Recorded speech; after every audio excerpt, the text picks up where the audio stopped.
Good evening and welcome to the Ken Keltner virtual chapter meeting. Our special guest, depending on how you speak tonight, is Keith O'Brien. Keith is a New York Times bestselling author and award-winning journalist, a Midwesterner, as we were talking before we signed in here. He grew up in Cincinnati like Pete Rose. He has written, he's a Northwestern University grad, and he has written for the New York Times Magazine, Washington Post, USA Today, Politico, and Slate, as well as contributing to the National Public Radio. His latest book, Charlie Hustle, for which Kirkus Review said, O'Brien delivers a gripping portrait of fellow Cincinnati native, and much more. We will have a drawing for a copy of the book tonight. If you want to know more about Keith, or order the books through his website, it's keithob.com, nice and easy. So welcome, Keith O'Brien. Hey, thank you guys. Appreciate you coming out here tonight to have a fun baseball conversation. I think with a Zoom like this, nobody wants to be talked at for very long. So what I'd like to do is just give you a little background on my story, a little background on how I came to this story, and then we can open it up to a robust and fun baseball conversation about Pete Rose and gambling and all sorts of other things. As Dennis said, I'm a journalist, I'm an author. This is my fourth book, and this is the book jacket for it right here. I really love how it turned out. For those of us here who are real baseball historians and like to get into the minutia, this photograph of Pete Rose is from the World Series. This is 1972. Reds A's. Pete's rounding second there at Riverfront Stadium. As Dennis said, I do have a website. It's keithob.com. And while Charlie Hustle isn't out until March 26th, you can pre-order it now. You can do it anywhere they sell books. Many of those links are on my website. And there's also a link here down at the bottom for signed copies. I have a local independent bookseller right here in New Hampshire, in the next town over, in Exeter, New Hampshire. And I go in there on a regular basis and sign books that people purchase. And so if you purchase it through Water Street, it will arrive signed and personalized. Just make sure to note in the comments, if you want it personalized to someone in particular. I'm on all the usual social media channels. You can find me on Twitter or X or whatever they call that these days at Keith OB. I'm on Facebook. If you're on Facebook, you can follow me there. I'm also on Instagram. If you're on Instagram, and you can follow me there. So I thought I'd start by showing you a few of my favorite photos for the book. When you write a book like this, you have to track down and license photographs to use, and there are a few dozen photographs in the book, and here are a few of my favorites. This photo right here is from spring training 1977. It's obviously Pete Rose in the foreground, standing outside of old Al Lopez Field in Tampa. Of course, Joe Morgan there to the right. Just for fun, can anybody name the third player there in the back?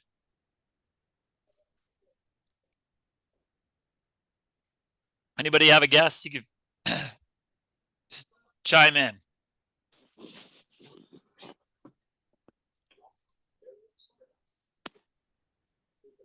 Is that George Foster? Great guess. George Foster actually gets that all the time, but it is not George Foster. Good guess, though. It's a bit of a deep cut. That is Mario Soto.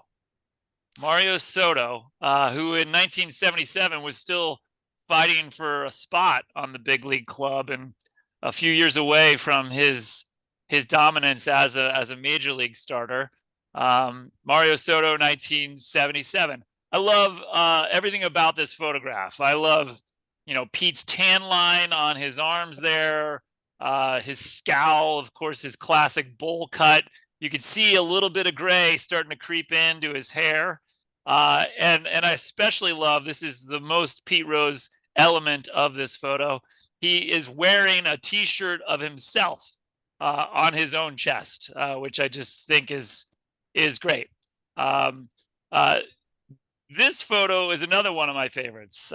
Roughly from the same time frame, this photo was taken actually in October 1976, so about 4 months earlier.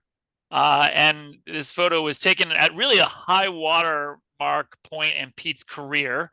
This is taken about 24 hours after the Reds won the National League pennant and advanced to their second World Series in a row. The Reds are effectively waiting around for the American League to sort out who their pennant winner will be. Ultimately, of course, it will be the Yankees. And in the time he had in between the NLCS and the World Series, Pete went to one of his favorite places. This photo was taken at Keeneland Park in Kentucky, prominent racetrack there that maybe some of you have heard of. And I love one particular element of this photo. If you look down there in the corner on his right wrist, you'll see that he's wearing a gold bracelet emblazoned with jewels spelling out his own name, Pete. And then I love this photo here. This is a few years earlier. This is taken in the early 1970s, shortly after Sparky Anderson took over the helm of the Cincinnati Reds. And, what I love about this is sort of the backstory, the relationship between these two men. Sparky Anderson loved Pete Rose, and he loved him almost before he even knew him. When Sparky was signed to be the new manager of the Reds in December 1969, it was a really controversial decision. Sparky Anderson was effectively a baseball nobody who'd never managed a major league ball club before. In fact, the Cincinnati Post asked a question and said in the next day's newspapers and said, "Sparky who?" Was their headline. But within hours, honestly, of Sparky being named manager of the Reds, he named Pete Rose as the captain of the team. And this was a little controversial at the time. Pete Rose, as you all know, most of you may know, was born and raised in Cincinnati and was beloved in Cincinnati. But by 1969, 1970, when Sparky takes over, there was another player on the team who was younger than Pete, taller than Pete, more handsome than Pete, better spoken than Pete, who had also worked his way into the hearts of local fans, and that, of course, was Johnny Bench. And many people thought that Johnny Bench should have been made manager of the Reds, captain of the Reds, not Pete Rose. What's also notable about this photo is at the time it's taken, Pete Rose is already gambling on sports with bookies. Not on baseball, there's no evidence of that, but with bookies in Cincinnati in the early 1970s, out on the west side of town where he was from, he's already betting on football and basketball. And by the mid 1970s, this habit of his is well known in the Cincinnati clubhouse. So those are a few of my favorite photos, and I'm going to stop the share here just because it'd probably be better just to look at me while I'm talking, and I'll just tell you a few more things about the book. I just want to sort of address, why Pete, why now, why this book. So, why Pete? Pete Rose has lived for so long. He's going to be 83 years old this April. that I think most people, including many baseball fans, have forgotten who he really is. And the fact is, whether you like him or not, Pete Rose was an American icon. He was beloved not just in Cincinnati but across the country, and I think objectively speaking, you cannot write the history of baseball or the story of baseball in the 20th century without Pete Rose. He comes up as a minor leaguer in June 1960, and he's banned from baseball in August 1989. 30 professional baseball seasons, and he's there at so many important moments. Of course, there's the All-Star Game 1970, where he barrels into Ray Fosse to end the game. There's the epic fight with Bud Harrelson at second base at Shea Stadium 1973. There's the many World Series in the 1970s and 80s with the Phillies and the Reds. Of course, there's the epic 1975 World Series with the Boston Red Sox. The follow-up World Series with the Yankees, it's overlooked. The Reds don't lose a single game that postseason. That 1976 Big Red Machine team was one of the best baseball teams of all time. And then, there is in 1978, Pete trying to chase down Joe DiMaggio's all-time hit streak, comes within 12 games of it. And then, of course, breaking Ty Cobb's record in 1985. The thing that's amazing to me when you go back and look at the story, through the prism of history, which is what I tried to do here, is that it wasn't even the hits or the wins or the World Series victories that mattered. People loved Pete Rose because of how he played. And I don't think we can fully appreciate that. Think about it in this way for a moment.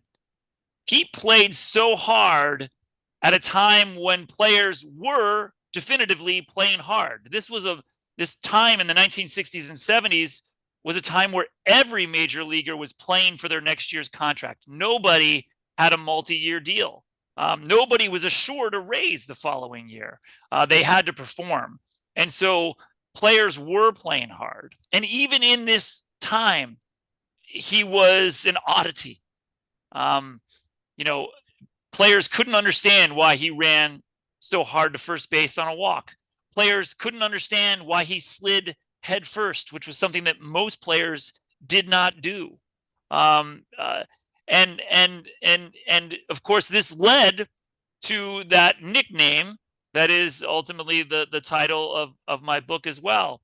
That nickname, Charlie Hustle, was given to him at spring training 1963, when Pete is trying to make the big league club. He's trying to make the Reds. He ultimately will. And it's given to him during a game between the Reds and the Yankees at Al Lopez Field in Tampa. It was a big game because the Yankees were at the peak of their Yankee-dom. This is the tail end of the Mickey Mantle years. They've won a dozen World Series in the past 15 years. And the game is a sellout at Al Lopez Field. Fans have literally scaled the light posts in the outfield so that they can get a view of the field. The game is carried live via a television feed back to Ohio and New York, very rare at the time for a spring training game.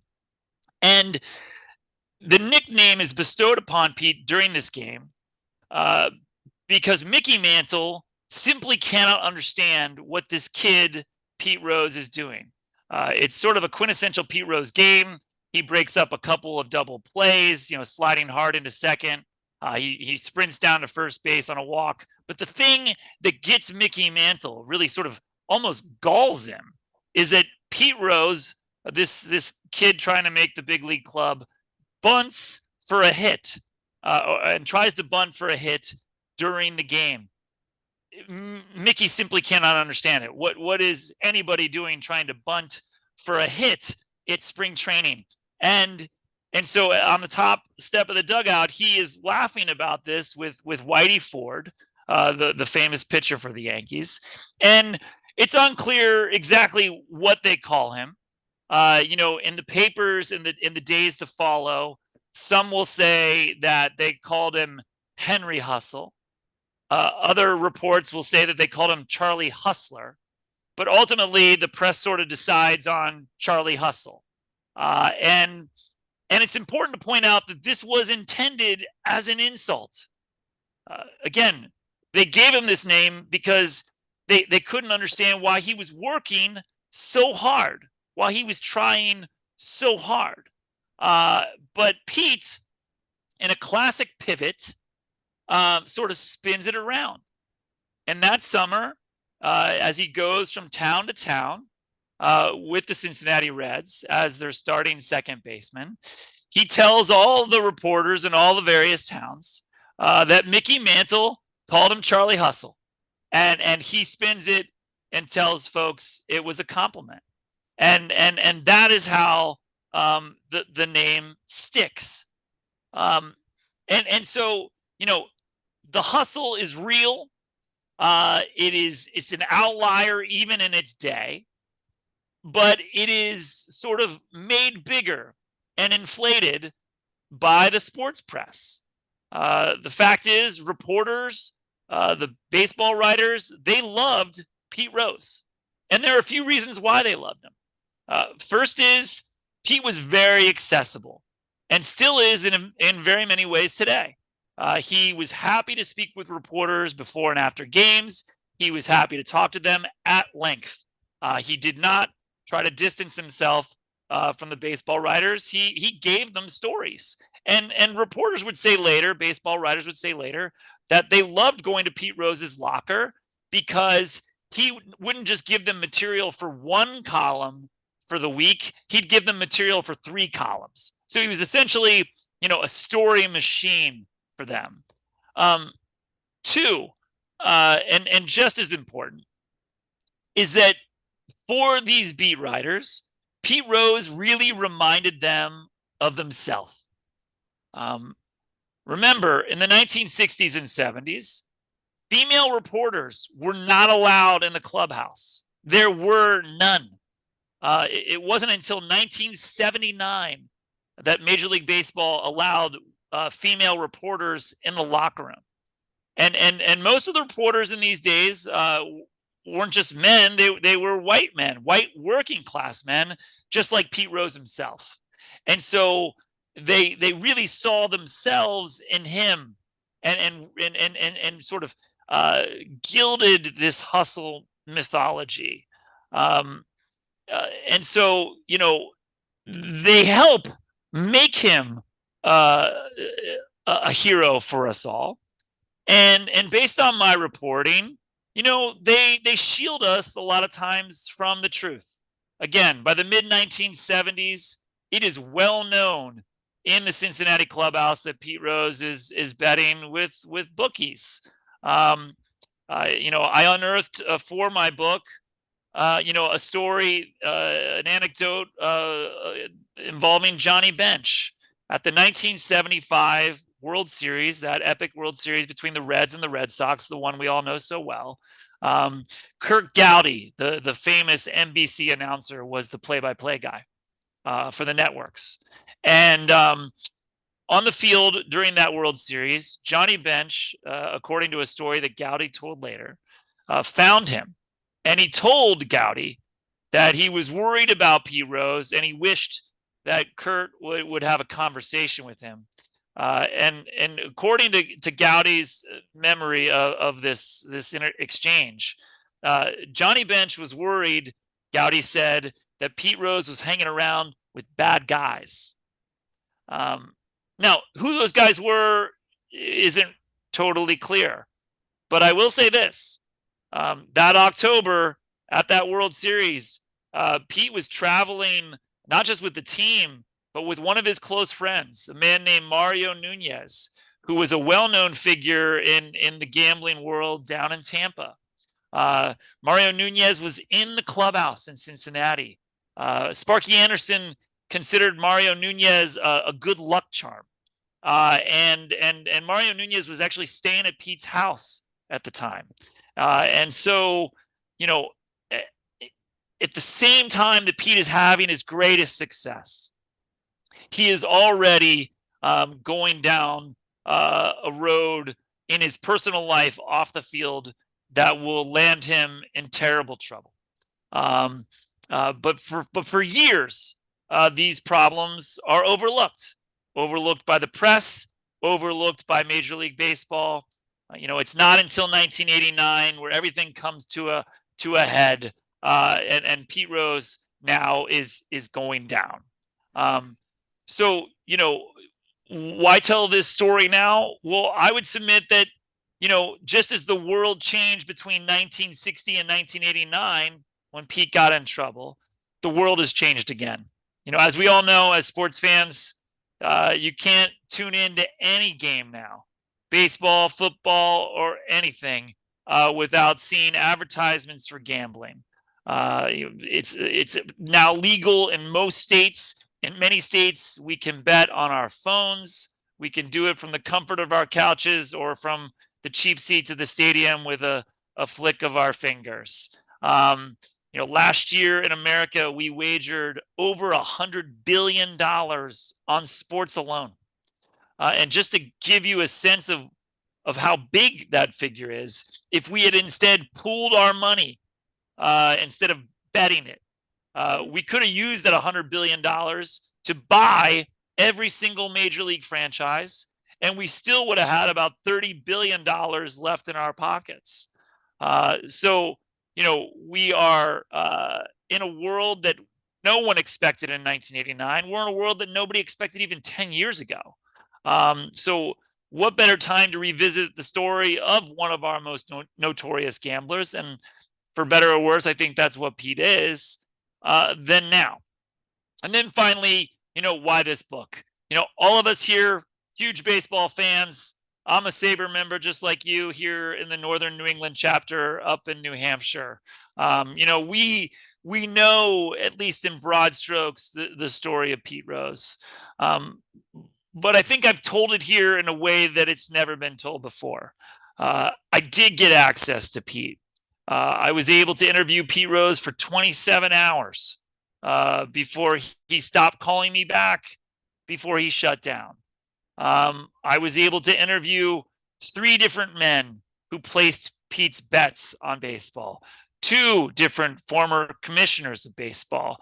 I was able to interview John Dowd, the special counsel for Major League Baseball, and his entire investigative team, FBI agents who chased Pete Rose and his inner circle in the mid to late 1980s, Pete's ex-wives, ex-girlfriends, and obviously former teammates.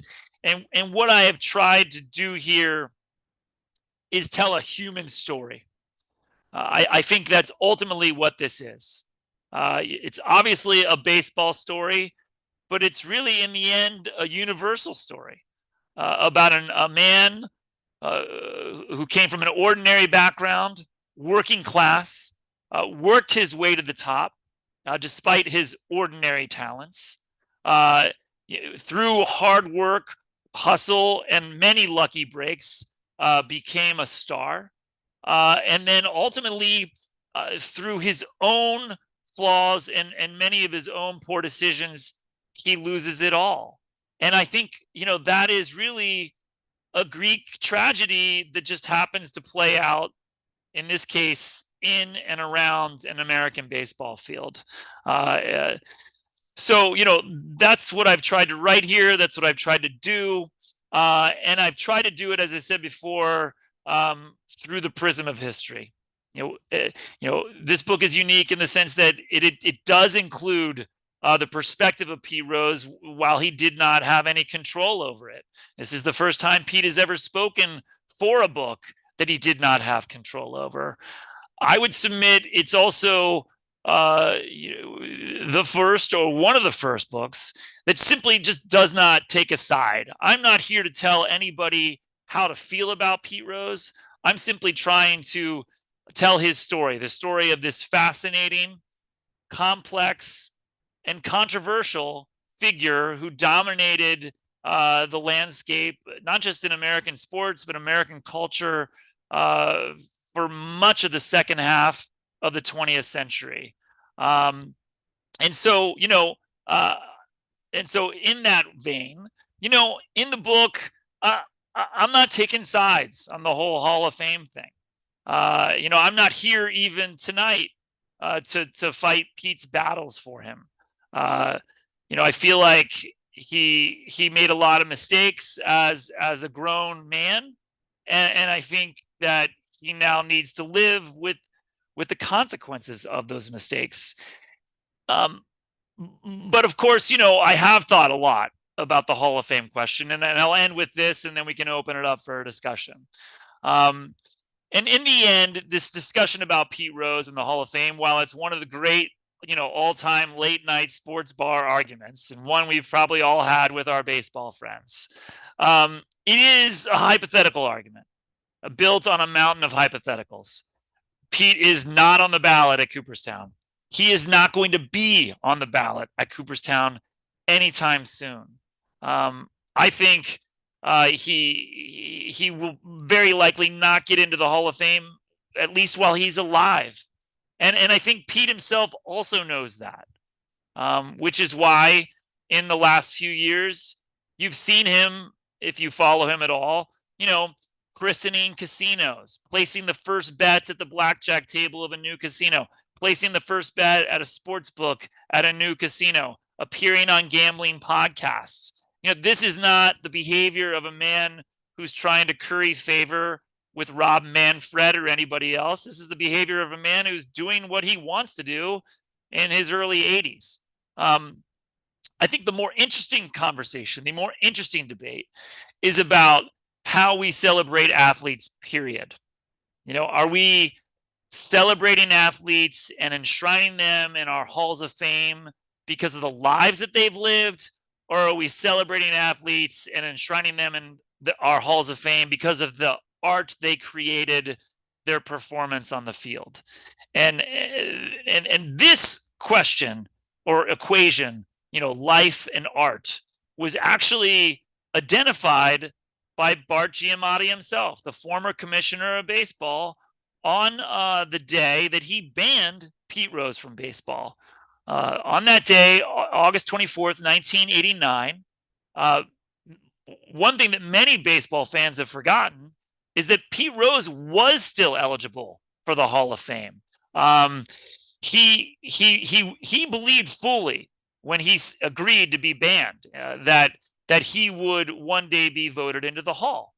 It was only in 1991, 10 months before Pete's name would have appeared on the ballot, that the rules changed at Cooperstown.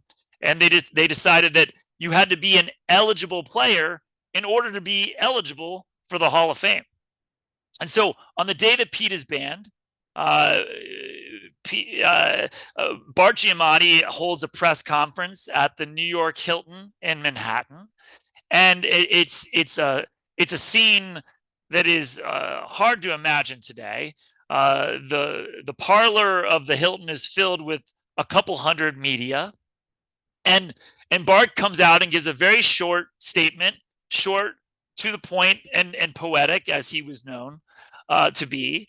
And then Bart Giamatti takes questions from the media on national television, live on CNN, ESPN, every network, for almost an hour. Now, I just want to stop there for a second. Imagine any league commissioner today taking Q&A from a room full of 200 reporters on live TV for almost an hour. It would not happen. It simply would not. But Bart does it. And in the middle of that question and answer, he's asked, what are we to do with Pete Rose when he comes up on the ballot in 2 years? Should we put him in the Hall of Fame? And Bart Giamatti tells the media and the country that he will do nothing to take Pete's name off the ballot. He will do nothing to influence their vote. And he then says to the press that he looked forward to seeing how they judged life and art. And, I think that's a nuanced conversation. I don't think it's black and white. And I don't really know what I would do were I to be a baseball voter, a Hall of Fame voter. But I will say this: historically speaking, baseball writers, the voters for the Hall of Fame, spent no time debating a player's worth as a moral figure, a player's worth as a person. For decades, they were simply considering the art. 1936, the first Hall of Fame class is voted in. And who gets the most votes? Ty Cobb. And for the next 50 years, into the 1980s, there is really no discussion among the baseball writers about a player's moral characteristics. It's really only in the 1980s that starts to change. And the baseball writers begin to judge players for their off-field activities. And some players pay a price for that. I would submit that Ferguson Jenkins was long denied the Hall of Fame because of his legal problems with cocaine in the 1970s and 80s. Dave Parker, I would argue, has long paid a price and been denied the Hall of Fame because of his own connections to cocaine. And there were even smaller slights that the baseball writers began to consider. As we all know, Jim Rice, now in the Hall of Fame, was long denied that, in part because baseball writers didn't find him very nice. These things started to matter in the 1980s, perhaps because the Hall of Fame itself was starting to matter more. For a long time, decades, from 1936, 1939, when the Hall of Fame opened, into the 1970s, it was a pretty small affair, these induction ceremonies. The crowds were small. They were often held right there on the steps of the Hall of Fame or in the courtyard next to it. It was only later that they had to move these things. The players for decades gave no speech or a very short one. When Ted Williams, one of our greatest players, I think we would all agree, was voted into the Hall of Fame in 1966, he wrote his speech the night before in his hotel room in Cooperstown, and his speech lasted for 6 minutes. These days, if you've been to the Hall of Fame on induction day, especially when some of the popular players have been voted in, the crowds exceed 100,000 people. The players give speeches that last for over a half an hour, praising themselves, and they parade them, down the streets on the back of cars through the adoring masses as if they are minor gods. And if the qualifications to make the Hall of Fame is that you have to be a minor god, well, then I think it's going to be very difficult to make the Hall of Fame. And more to the point, if the qualifications to make any athletic Hall of Fame is to be a good person, a moral person, well, then I would submit that I think our Halls of Fame are going to be pretty empty going forward. And with that, I'd be happy to take any questions you all might have.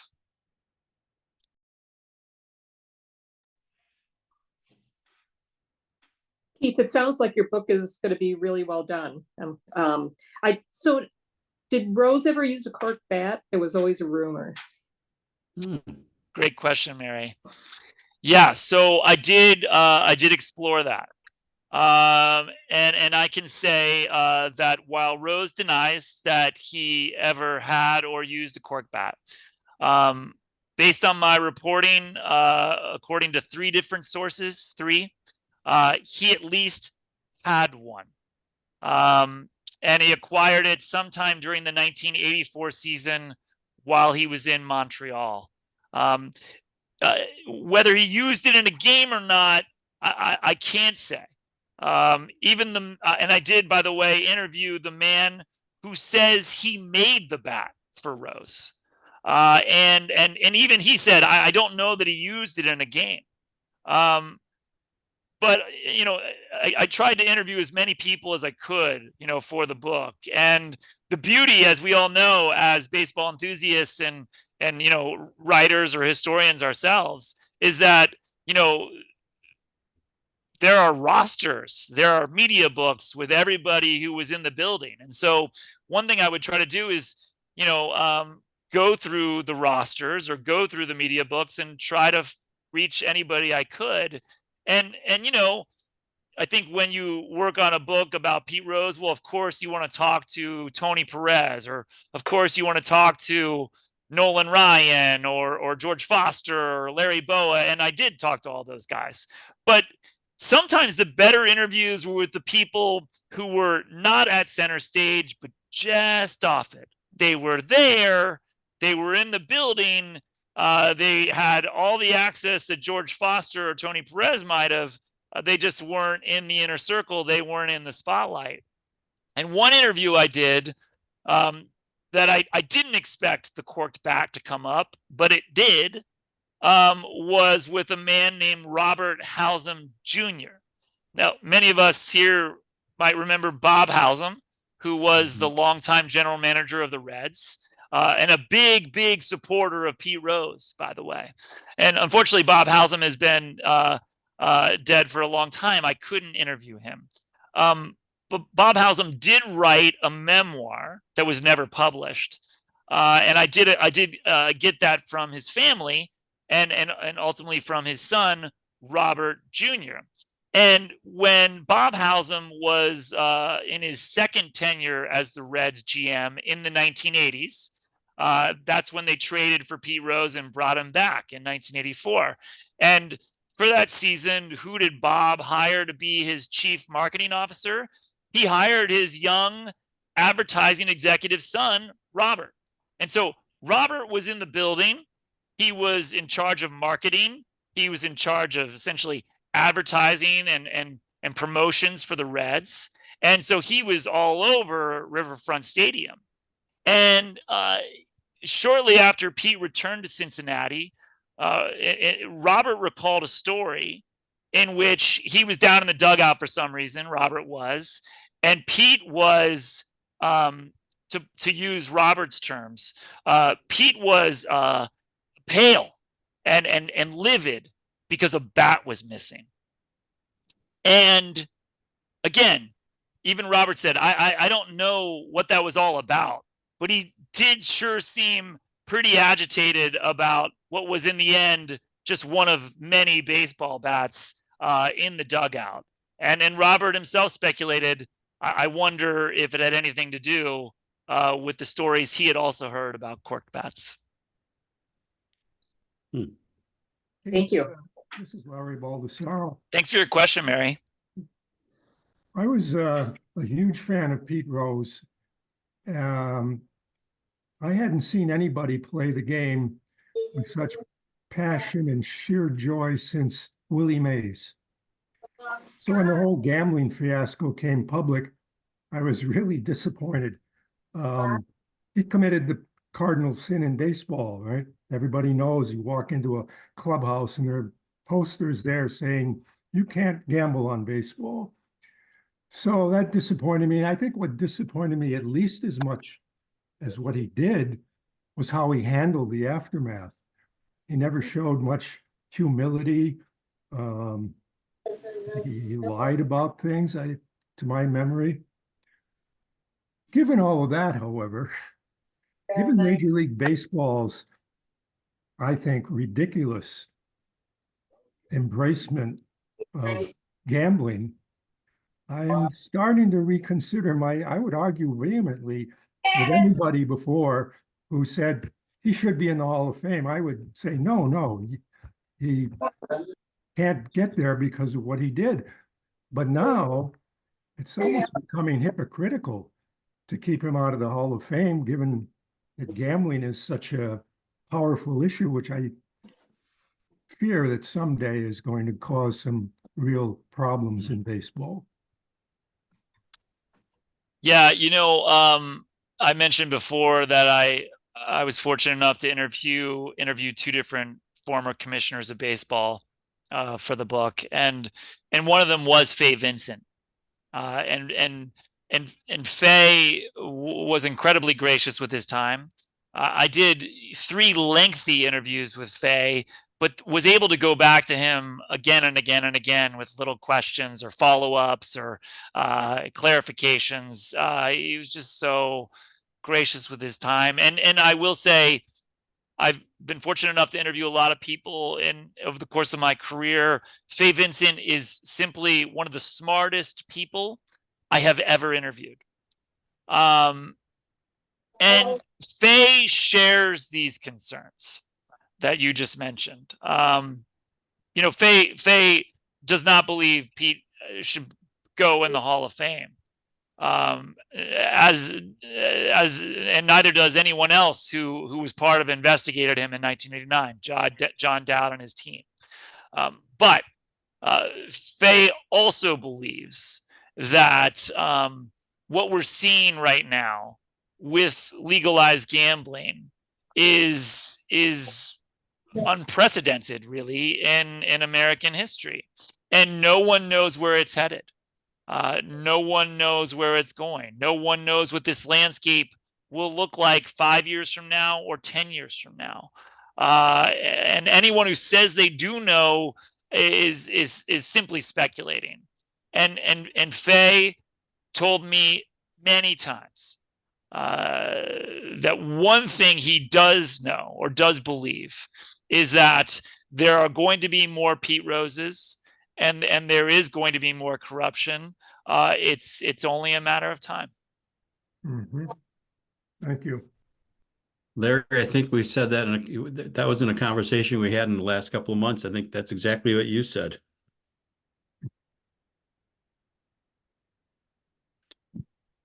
Keith, one of the things you said really scared me. The idea of a commissioner having an hour Q&A session with reporters. I just can't see that with the current commissioner. That would be frightening. So. I mean, let's put it in perspective for a second. Again, many of us, I think, or all of us here were alive when Rose was banned in 1989, or most of us were anyway. Many of us might have been watching that morning, but I think we've all forgotten to a certain extent just how big of a deal it was, and what a black eye it was for baseball. It was one of baseball's darkest hours, frankly. And despite all that, despite the fact that Bart Giamatti had spent effectively his entire tenure as commissioner, chasing Pete Rose and answering questions about Pete Rose, he comes out that morning. He gives that statement again, not just to the teeming throng of media that was packed into the New York Hilton, but to a national audience of millions who were watching live on television that morning. And then he takes Q&A live on TV. Just recently at the Super Bowl, in the middle of no scandal, no known corruption, no known black eye, Roger Goodell held his normal, sort of state of the league address and took questions. And not only was that not carried, live on national TV, you had to be invited as a reporter to come. You had to be sort of in his chosen group of reporters in order to attend. That's the level of control that all leagues now have over the media, over the television networks, over their broadcasting partners, and it's just again a complete sea change from what the world looked like and what Bart Giamatti faced in 1989. Mm-hmm. you recently wrote an article in the Athletic about, we know how newspapers are dying nationwide and how that's, how things are going on at City Hall, who's really watching the politicians. And that's been a concern for a lot of us about the press. I had not put it to sports until I read your article, but as we look at sports now, there's fewer people writing it, fewer people doing investigations. You have beat writers, but they're not really doing a lot of digging into these other areas. And now what you said about Goodell there, I mean, that just is part of the picture there. Do you think all this about Pete Rose would have come out if this happened here in 2024? So the short answer to your question is possibly no. I mean, it almost didn't come out, to be clear. It almost didn't even come out in 1989. Yeah. Baseball had been long aware of Pete Rose's gambling predilection and gambling problems. Based on my reporting, in 1978, baseball was concerned enough about Pete Rose's relationships with bookies and possible debts to bookies that they did two things. They sent a high-ranking official to Cincinnati to have a meeting with Pete Rose in Dick Wagner's office, the president of the Cincinnati Reds, to discuss this problem, this situation. And two, Major League Baseball, according to a private investigator in Florida, hired this PI to tail Pete Rose and to tail his girlfriend or mistress at the time, whose father was a bookie. So again, their knowledge of Pete's propensity for gambling, let's just say, goes back to 1978. But it's not until 1989 that it comes to the fore. And it comes to the fore in 1989, not because Major League Baseball hears something, not because Major League Baseball is chasing down a clue or a rumor or a detail, but because a tip comes in to Sports Illustrated. And Sports Illustrated at the time was at the peak of its power and the peak of its of its profitability, frankly, as a magazine. And not only did they have, reporters to write those amazing feature stories that we all remember, but in 1989, they had an entire investigations team, reporters whose only job was to investigate things. And so this tip comes in. Sports Illustrated begins to investigate the tipster's claim that Pete Rose is betting on baseball and that Pete Rose is betting on the Reds. And within a matter of days or weeks, it's unclear exactly, Peter Ueberroth, the outgoing commissioner at Major League Baseball, catches a rumor of this. He catches a rumor that Sports Illustrated is investigating these allegations. And Peter Ueberroth meets with Bart Giamatti, who's about to replace him. Bart Giamatti has been the National League president, but is about to become commissioner in a matter of just a few weeks. Fay Vincent, Bart Giamatti's handpicked deputy, is already in the building. And the three of them decide they have to call Pete Rose to New York and ask him directly what's going on. And, spring training's about to start. It's terrible timing. If they make this call just 1 week earlier, it's possible that the reporters are none the wiser. But pitchers and catchers have already reported. The Reds are already on the field in Plant City. And suddenly, on a Monday, Pete Rose isn't there. And he's having another secret meeting in New York with Giamatti, Vincent, and Ueberroth. And at this meeting, they ask him point blank, have you bet on baseball? And, it's interesting to think, as from a historian's point of view, what might have happened if Pete Rose tells the truth. He could have told them right then that they were right. He was betting on baseball. He had bet on baseball. He had bet on the Reds. He could have said he needed help. And based on, again, my reporting, if he had done that, everything's changed. the whole story is different.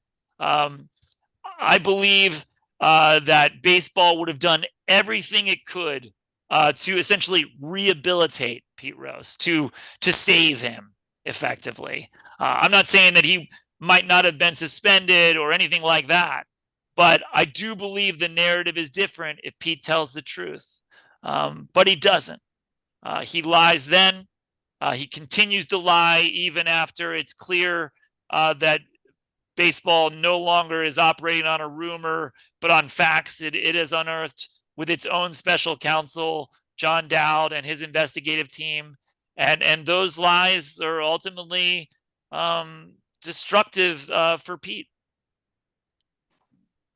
Sorry, I had to leave the room for a while, so if my question is repetitive, I'm sorry. Things that I've read about Pete Rose, his culture growing up was gambling. His father, relatives, neighbors, whatever neighborhood he lived in, they were gamblers. And that just, for whatever reason, stayed with him throughout his life. I've also read that when he was betting on baseball, he never bet on the Reds to lose, always to win. Did you find anything out to the contrary? The short answer is no. Based on the records and based on my interviews again with 3 different men who placed his bets on baseball, Pete never bet against the Reds. What is interesting is this idea that he always bet on the Reds.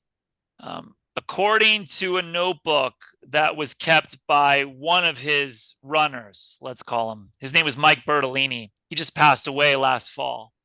Mike Bertolini was part of Pete's inner circle for a time in the 1980s.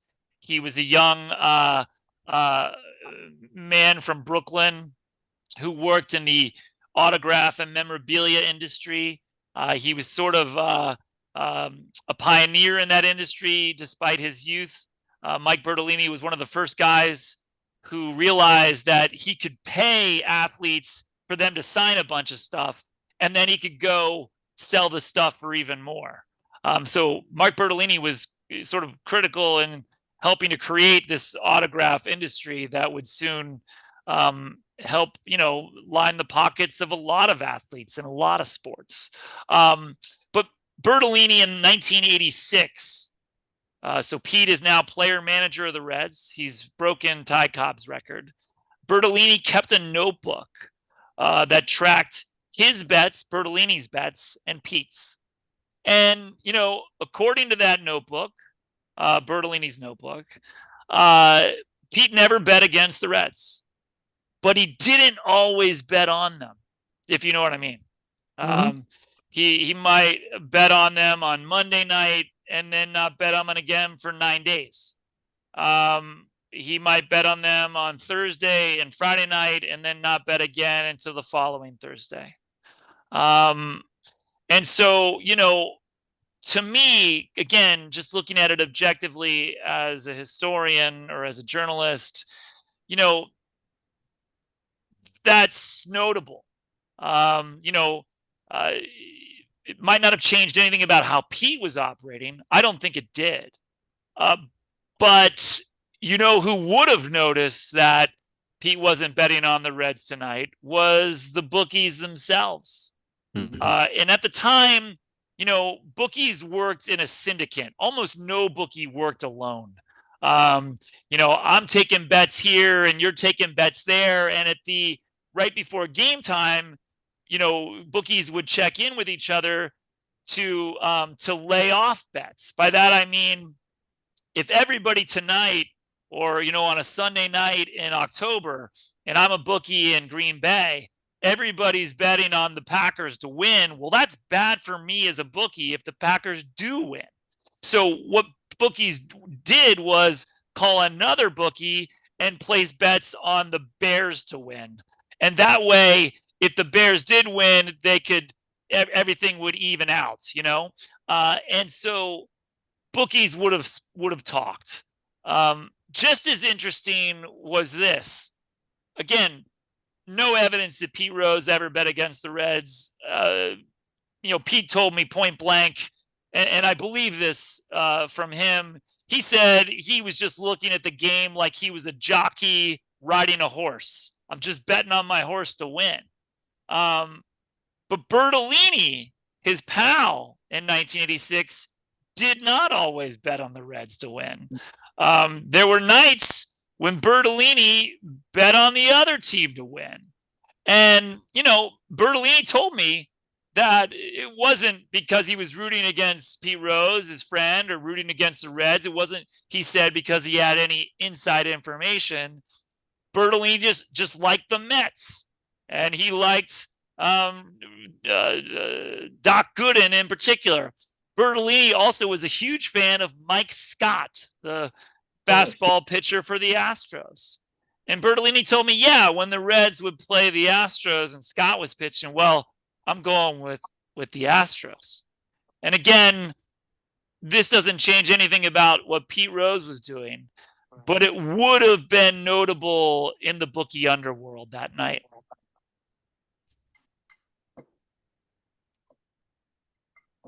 Keith, you stated that you interviewed Pete directly for about 24 to 27 hours before he, I think the term you used was shut down. Was there a reason he shut down? Was it at the natural end of the course of discussion, or did something happen? Yeah, good question. Nothing happened that I'm aware of. We didn't have a falling out. The last time I spoke with him in person, we were planning the next visit I would make to interview him in person back at his home in Las Vegas. So there was no indication to me that anything was amiss. But I mean, I pushed him. I asked hard questions, and again, not to write a negative book about him. I'm trying to tell the whole story here. But in order to tell the whole story, I'm going to have to ask some hard questions. And the only thing I can speculate to is that I pushed him perhaps as far as he could go. Interesting. Thanks. Sure. How long did your research for this book take? I would imagine it was years. Yeah, about 2.5 years.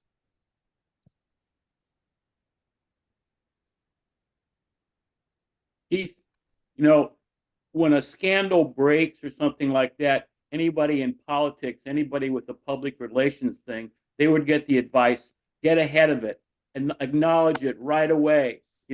Let your narrative be the story of it. And that obviously Rose did the exact opposite. He got the worst possible strategy for doing stuff. And then furthermore, when he wrote, what was the name of that book? My Prison Without Walls. My Prison Without Bars. Yes. My Prison Without Bars. And okay.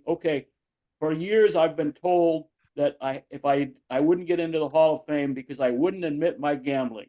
Well, now I'm admitting it. So why can't I get into the Hall of Fame? I mean, his whole thing was just. I can't imagine him having a worse strategy. Like you said, they should have admitted it right away. Having a worse strategy of dragging out the humiliation of it.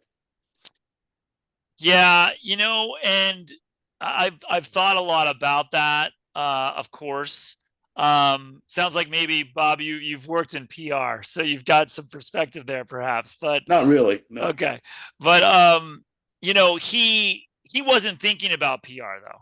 That's the thing. Pete on the field was the eternal optimist, and I mean that in the best way.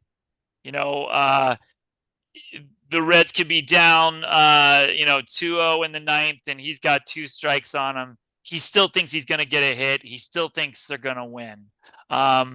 His rookie season, he got benched after winning the starting job. He wins the starting job. He probably came up too early. really scuffled for a few weeks, and he got benched.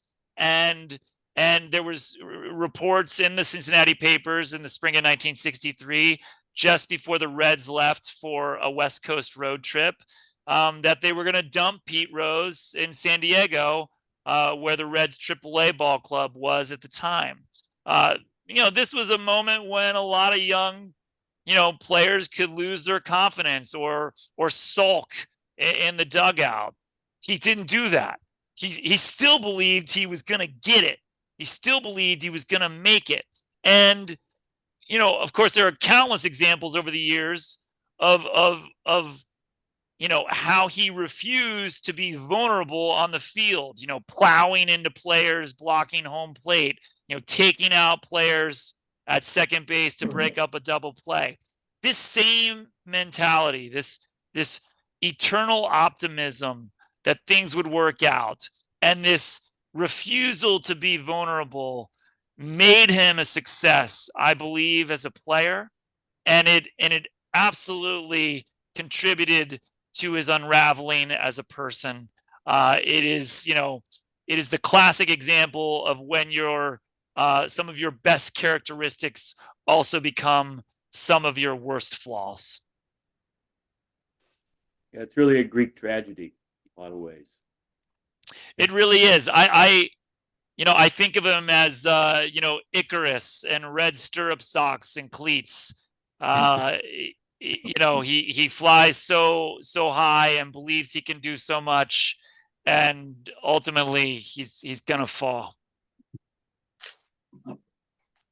Keith, Yeah, you mentioned, yeah, really at for the last years of his player manager career, he was really below the replacement level as a player there. He really wasn't. There could have been a lot of other players that would have been better contributors to the Reds, including maybe some young players that deserved a chance to come in instead. It seemed like that was another thing that got dragged out to compile the statistic there. Yeah, I mean, some of you on the call here are probably, better sabermetrics analysts than I am. I don't profess to be an expert in that department at all. I think there's a lot of advanced analytics that suggest that Pete Rose, wasn't, one of the elitist, most elite players of all time, not in the top 10, etc. But I will say this, when you interview the people who played with and against him, they wanted him on their team. They wanted him in their clubhouse. And, certainly at the end of his career there, he is doing, to use that dirty word, he's doing a bit of compiling. But I think, to be fair to Pete, at that point, if you get to 4,000, you're going to do everything you can to get to 4192.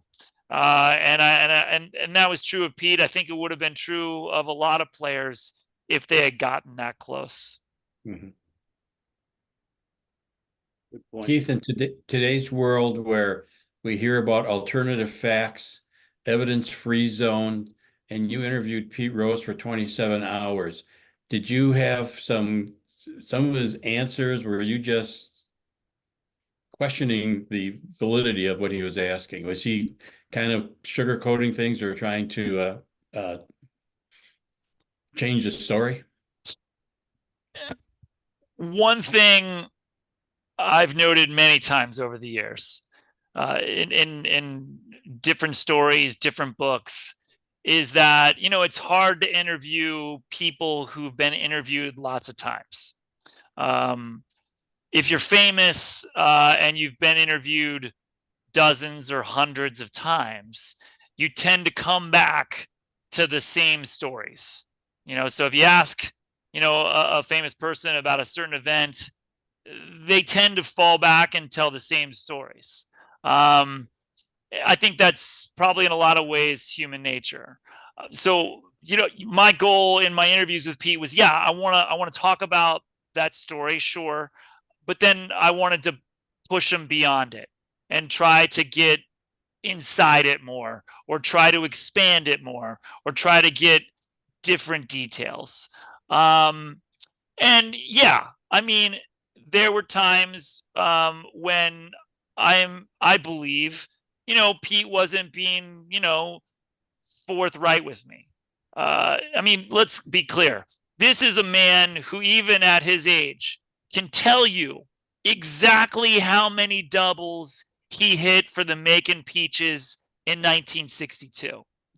And yet he says he doesn't remember the meeting with Bart Giamatti, Faye Vincent, and Peter Uberoth in February 1989, when he's in danger of losing everything. That, to me, obviously just doesn't add up. He says he can't remember the first time he placed a bet on a baseball game. Maybe that's true. Pete did bet a lot. He wagered on lots of things.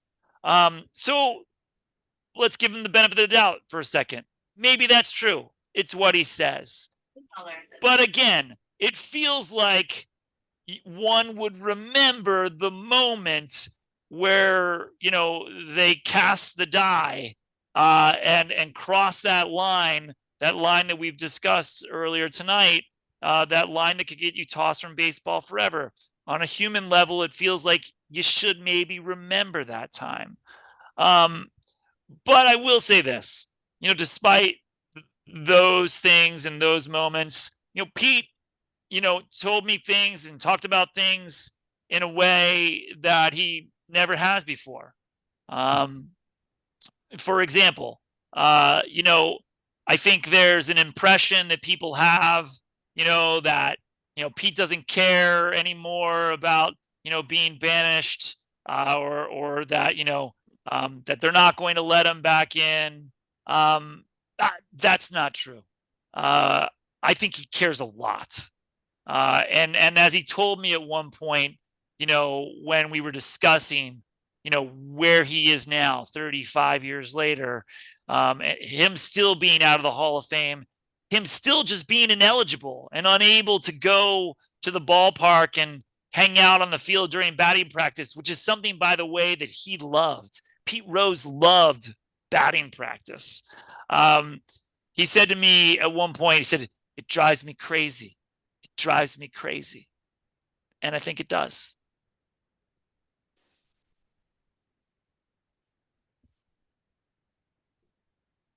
Heath, did you find any particular former teammate of his to be insightful? Anybody jump out or stand out to you? I mean, many, so many great interviews with so many epic and important ball players I was so fortunate to talk to. Two come to mind just off the cuff.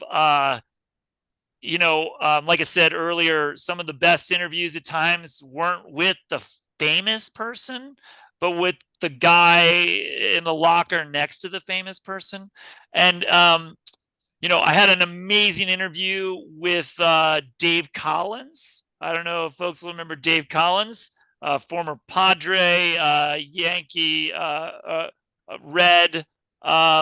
Dave Collins was a new Red, traded to the Reds in 1978.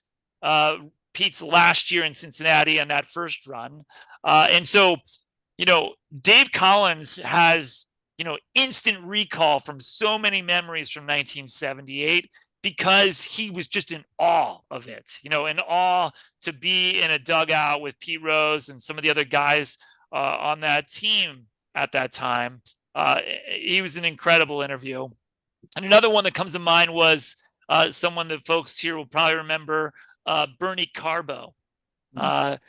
Carbo hits the home run in Game 6 of the 1975 World Series that forces extra innings and sets up Carlton Fisk to hit his home run, the one we remember. Carbo's been forgotten. We all remember Carlton Fisk. Mhm. And Carbo was great, not just in talking to him about the 75 World Series, but he had previously also been on the Reds. Carbo was a rookie in 1970 on the Reds. And his stories of Pete Rose were incredible. And one of them I'll share here. As some of you may know, Carbo has that moment in 1975 in Game 6 of the World Series, and then he really never has another moment. It's over. It's straight downhill. Carbo is struggling with self-confidence, some depression. He's battling his own addictions with drugs and alcohol. Bernie, by the way, has written about this at length in his own memoir. And by the early 1980s, Carbo's out of baseball. He nearly dies. He gets help, and he ends up in rehab. And he comes out of rehab in Florida in 1991 or thereabouts. And who's in Florida in 1991 doing a little radio show in Boca Raton? Pete Rose. Yeah. And there was, according to Bernie's memory that winter, a little fantasy camp that included many former players. And a lot of players were there from the 1970s.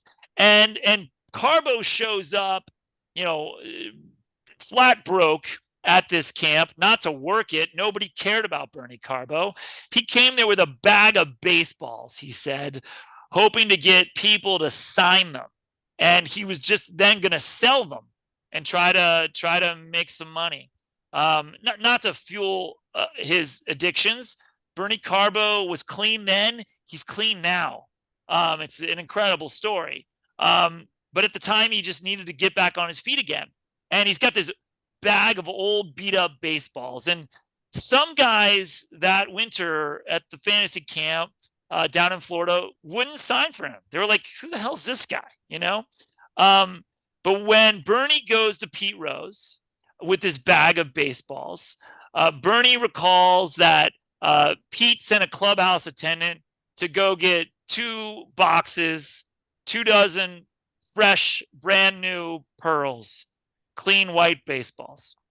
And Pete sat there and signed them for Bernie. And while it was happening, Bernie said that he suddenly felt really guilty. And he was like, he confessed to Rose that he was just going to sell them. And Pete said he didn't mind.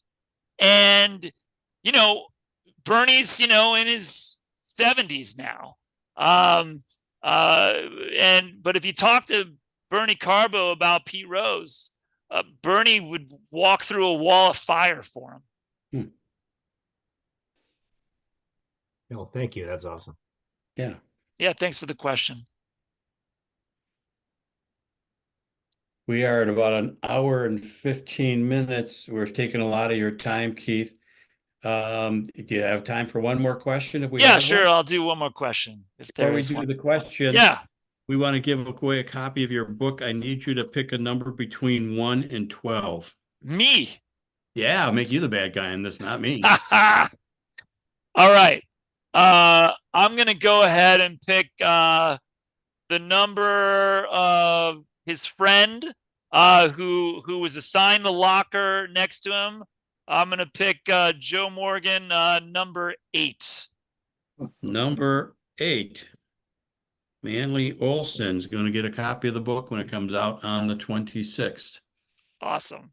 Yeah, and your address is correct out on the SABR profile, I imagine, Manly, right? Is Manly with us? Oh no. Isn't he? Or no, let me see. He's here. He's here. He's just Gotta be muted. here. Yeah. Yeah, because everybody who signed in are still Oh no, here. Manly won the Yes. book. Yep, he's Manly's still here, I think. Well, Yeah, I will say I'm still on. Yeah. Yep, right down there. I see your address on the SABR profile still correct? Yes, it is. I just renewed. Okay, so then I can get your address there. So when the book comes out on the 26th, we'll have it pre-ordered and coming your way. Well, and I'll say this Thank you very much. well, congratulations, Manley. And I'll say this for all of those who didn't win. Again, you can pre-order the book. It's available for sale wherever they sell books, Amazon. You go wherever you want to go. If you would like to get a signed copy, you can order it through my local bookstore on my website. And I'll say this: if you order it through my local bookstore, I will mail to you your very own Charlie Hustle bookmark. You can read all of your future books, including this one, with your very own Charlie Hustle bookmark. And if you don't want to order through my local store, that's totally fine. Just send me an email, with a screenshot of wherever you ordered it from and your mailing address, and I'll pop your Charlie Hustle bookmarks in the mail to you. You'll get it even before you get the book. Happy to do that for you. Sounds great. Manley, do you want the autograph book?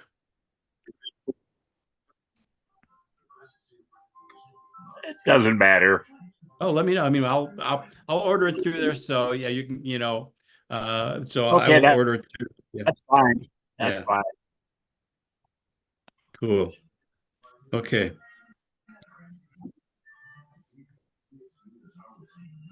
Cool. Okay.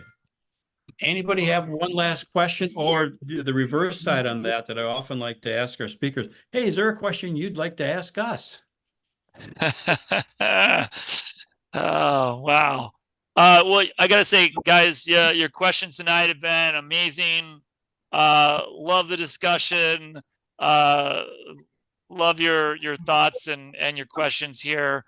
I'll ask a question of my baseball friends in Wisconsin, but I'm gonna have to go off the baseball script for a second. How's everybody feeling about Aaron Rodgers these days there in Wisconsin?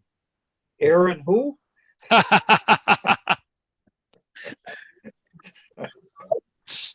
Oh, well, I got to tell you, as a agnostic fan of Aaron Rodgers, I was really looking forward to rooting against him last fall with the Jets. So it was such a shame when he went down. It was gonna be my favorite thing to do all fall, just rooting against him. It cost the Packers too. They were supposed to get a #1 draft pick if he played a certain percentage of downs, and he played 4 downs.